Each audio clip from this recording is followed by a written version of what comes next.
So good morning again, everyone. We're going to kickstart with supply chain in Ballroom A. And first up is Adam Anderson, founder and chairman with Hook Security Company, to help you understand the C-suite and cyber. That's right. Oh, am I on? Hey, guys. I'm going to pretend that was a thunderous applause and that just build me. Oh, there it is. You guys get it. You get it. Yes, I am Adam Anderson. Let's see these slides working. Let's go and talk a little bit about me. Oh, wait a minute. That doesn't look very cyber. That guy looks nice. Let's go with, nope, the joke didn't land because the slide didn't do. That's all good. So let's, a little bit about me. I have a hobby. I start cybersecurity companies. I've done this a couple times. I start them, I sell them. I feel like I could probably do better, and I do it again, and I do it again, and I do it again. So I have a habit of building companies. I've written a couple books. Literally no one has read them. That's completely fine that you haven't either. My mom has actually stopped buying my books. She got like the first two, and she's like, "You're going to keep this up?" No, I'm not getting any more. We're running out of shelf space. But what I want to talk to you today about is cybersecurity. Is that how you guys feel? I know, cybersecurity is scary. It's terrifying, and it's absolutely nothing compared to a cross-country road trip with children, all right? So it was back in the 80s. My dad said we're going to drive across the country. He was an Air Force colonel, and he was like, by God, we're going to stick to our schedule, and he only had one problem, unplanned bathroom breaks by his young children.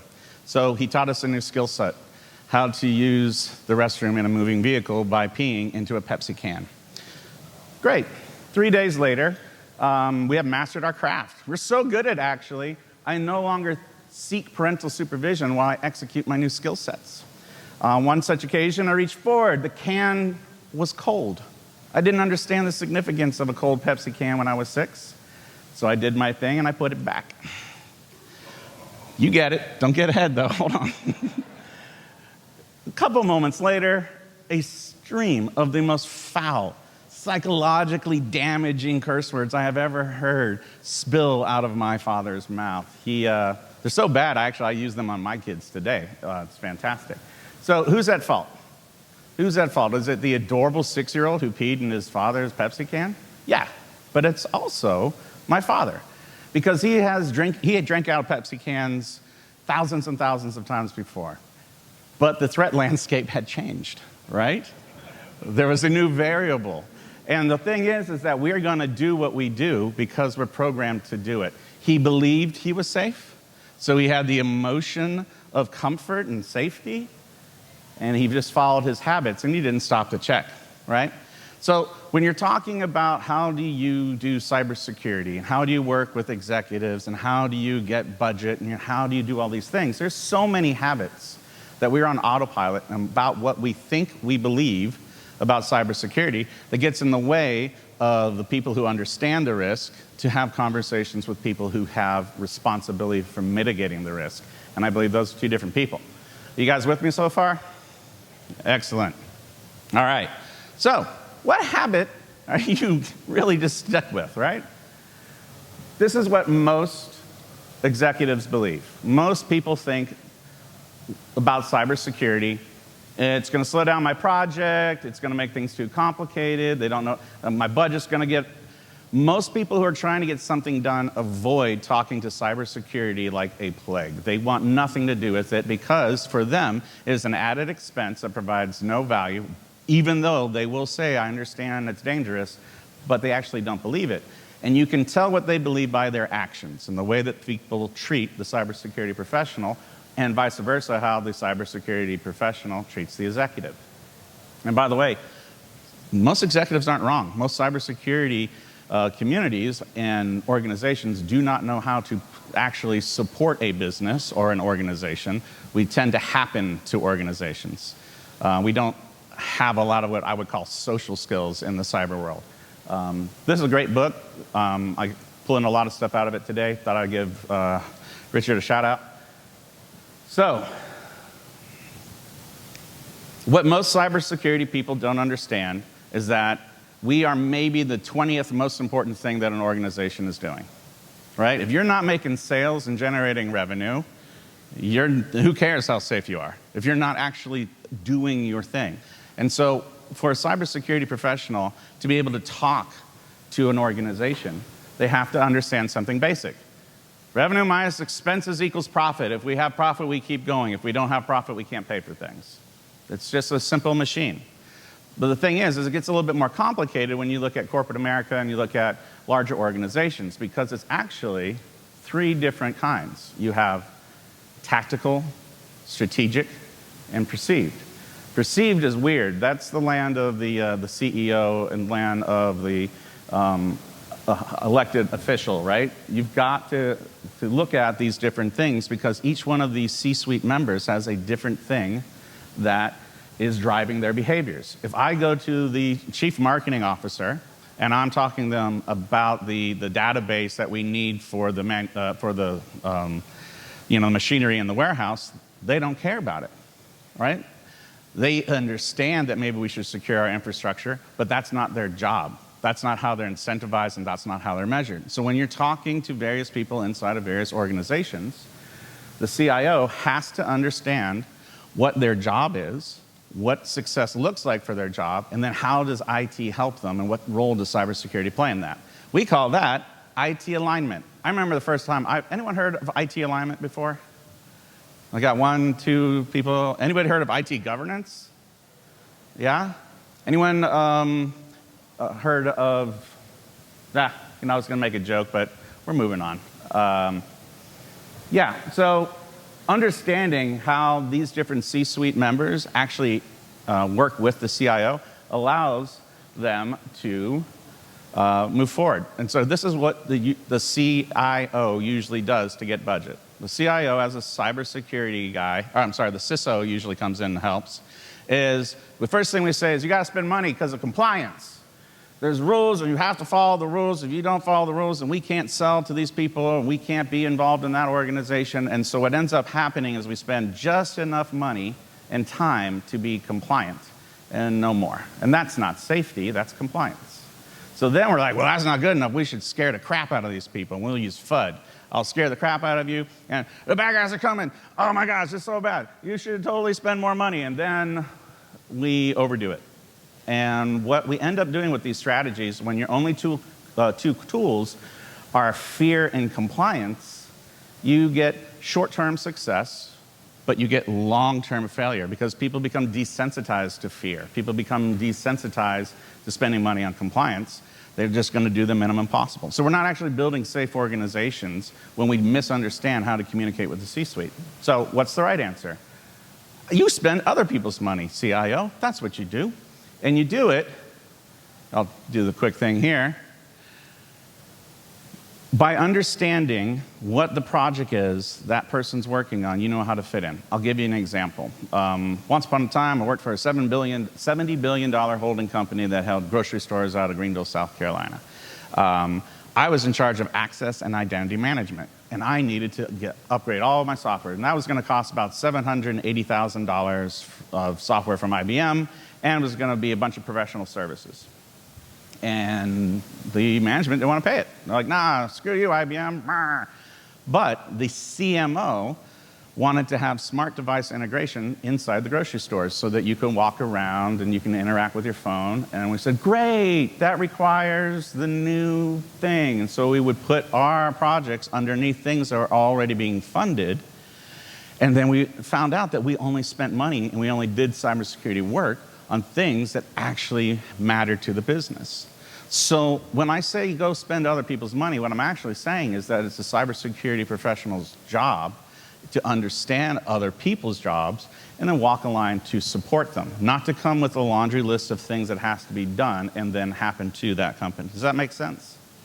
Sweet. You guys are great. So here's the thing. Be Yoda, not Luke. I'm sorry, hacksaws out there. We are not the star of the show. The cybersecurity frontline professional isn't the coolest cat at the Christmas party. I am sorry, that is not going to happen. That's just not the way it is. The people who are probably the heroes in organizations that I'm a part of, sales, marketing, operations, people who produce the value. Cybersecurity is there to preserve the value and to make sure that we don't disrupt things that are working. We're not there to be the star of the show. So be Yoda if you're in cybersecurity and realize that the business or your organization is the hero. And if you don't like that, go start your own business, and then you can be both. That's pretty sweet. So these are the three things that I want to change beliefs around. If you're in cyber, you don't own risk. You advise the business and the organization about risk, but it's their decision on what they do with it. Your job is to tell them, this is what the truth is, these are all the data points that you need to know, let me help you navigate the decision. But when a cybersecurity person thinks they own the risk, when they think they own solving the problem, that's very frustrating when you have zero budget, zero control. You guys get it. So the right thing is to move from owning risk to advising about risk. And if you're an executive and you have a professional reporting to you that's obviously owning the risk, you have an opportunity to coach them up into becoming advisors and not owners. We shouldn't be enforcing compliance on our organizations. We should be aligning, right? There is a right way and a wrong way to do that. Nobody wants somebody coming in with a hammer and smacking them around saying, you must do this or else. What we want is to say, man, I'm really excited about your project. I can't wait to see what you're going to do for the company, for the organization. Let me show you how we can align with what the rules are so that you don't get in trouble later or we don't get kicked out at the end of the game. And that way you can move from cybersecurity inflicting themselves on businesses and organizations to actually enabling it. Because the cool thing is when you do good cybersecurity, normally what happens is you improve business processes, because the nerd looks at what you're doing and is like, well, that's inefficient. Maybe instead of doing those 3 steps, we do this step, and then we don't have to buy all that software. So the act of going through cybersecurity maturity development actually results in more efficient organizations. It's pretty cool. And no one trusts any of the spreadsheets I put together that show the cost savings of cybersecurity, and you shouldn't either. Just align with special projects. Don't worry about those spreadsheets. So here's what I hope you guys have landed on. These are the new beliefs I hope you have, and then I'm going to take a couple questions or run through a few more examples of what this looks like. Security enables your projects. It doesn't slow it down. It doesn't stop it. It actually is the thing that's going to let it be successful. It actually will get more budget, right? If you need to get more money for a particular project, security is a great way to help you fund that a bit. And also, when you talk to the security people before your stuff gets started, everything goes a lot faster, and you actually can trust them, because now that they're aligned with you, everyone's on the same page. And so if you do these things, my hope is that you will avoid the horrible, horrible consequences of having beliefs that don't actually match with reality. So thank you very much.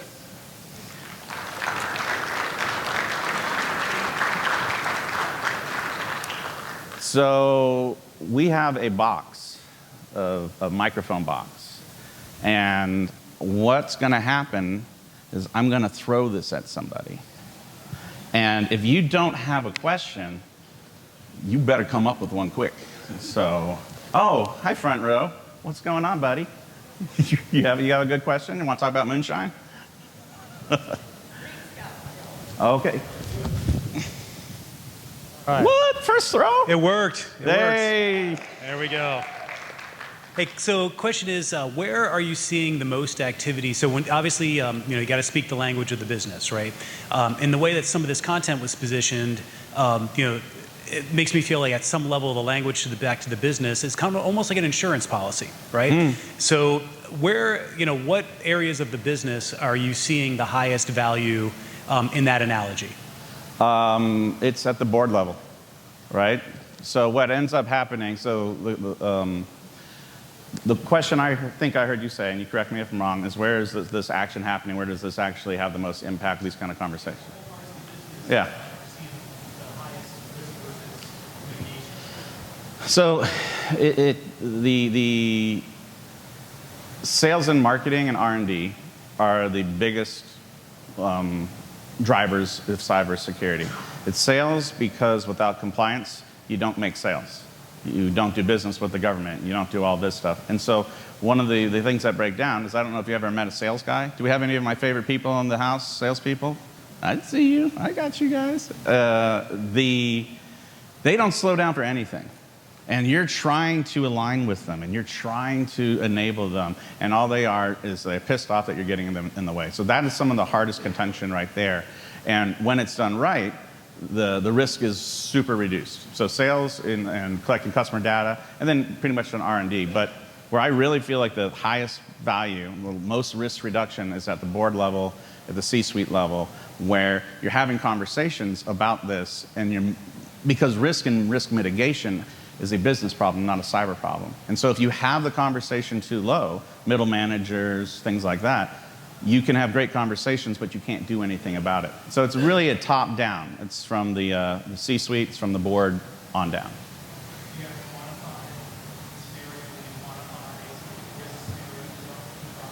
Sure.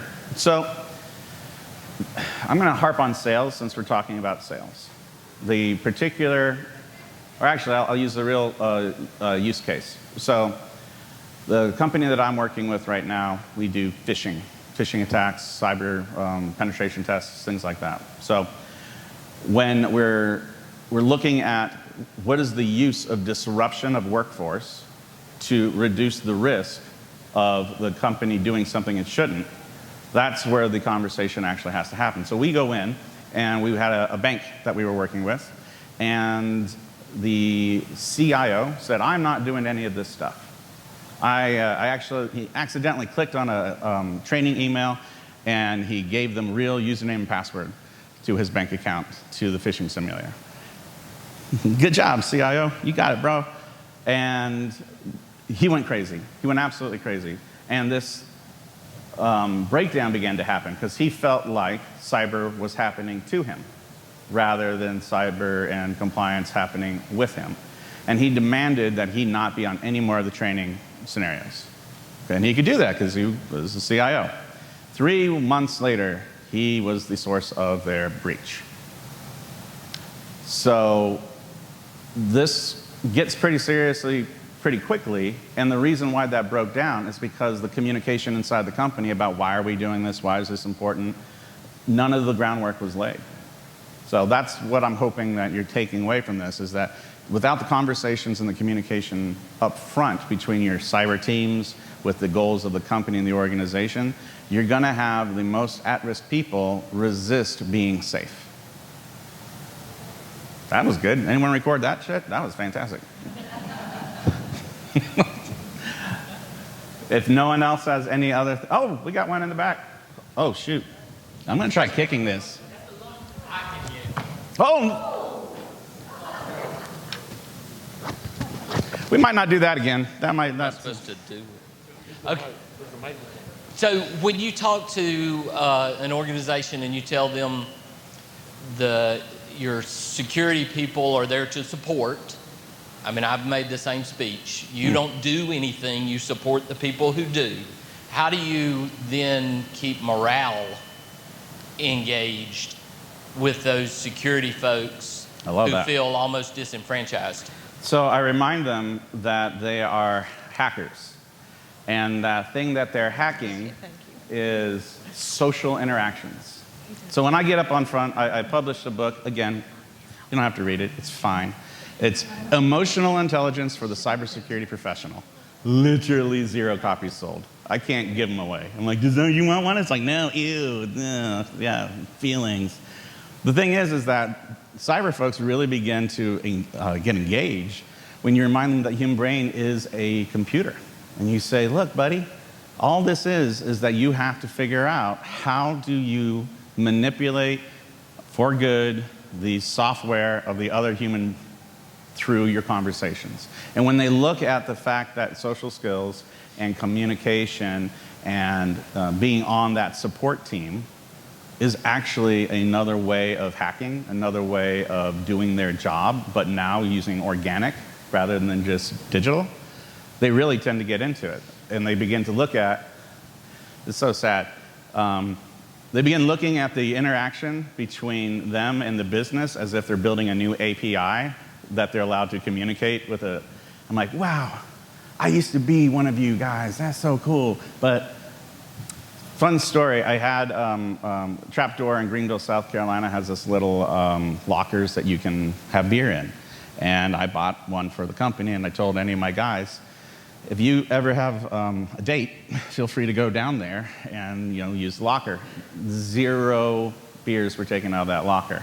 And I find it hilarious that we use folks who are really, really gifted at system analysis, at cybersecurity, all this stuff, to help advise us on how to do security in our companies. That's not their skill sets. Their skill sets are seeing risks, doing the technology. But when we make them responsible for the business decisions and the business risk, we have put them in a place where they shouldn't be. And we should not be surprised that a brain that is brilliant at systems struggles with some social interaction. And it's the executive's job to change the behavior of the cybersecurity professional by understanding this and supporting that person. That was good too. Are we recording this? There's a camera. Sweet. I hope we are. Man, somebody write that down. That's great. I'm getting all the questions right so far, so if anyone would like to try one more, I'm still good. I've been told that you can't. You're not allowed. I have to stop. Ah, we got one more. Hey, so what part, right, so obviously there's certain pieces of information and systems that are, there's obviously certain pieces of information and systems that are more valuable than others. What parts of the operation do you find your customers overvalue? Ooh, So, yeah. It's whatever's in the news. There's no one thing, but it's whatever's in the news is now the most important thing that we should spend money on. And it's always wrong, right? It's yesterday's news. It's not, right? And so people react to what do they spend money on based of what they're afraid of. All right. Hey, this is when you guys do a thunderous applause. And it builds, and it builds, and oh my God, no, please. I'm so embarrassed. Stop it. Okay. Thank you, guys.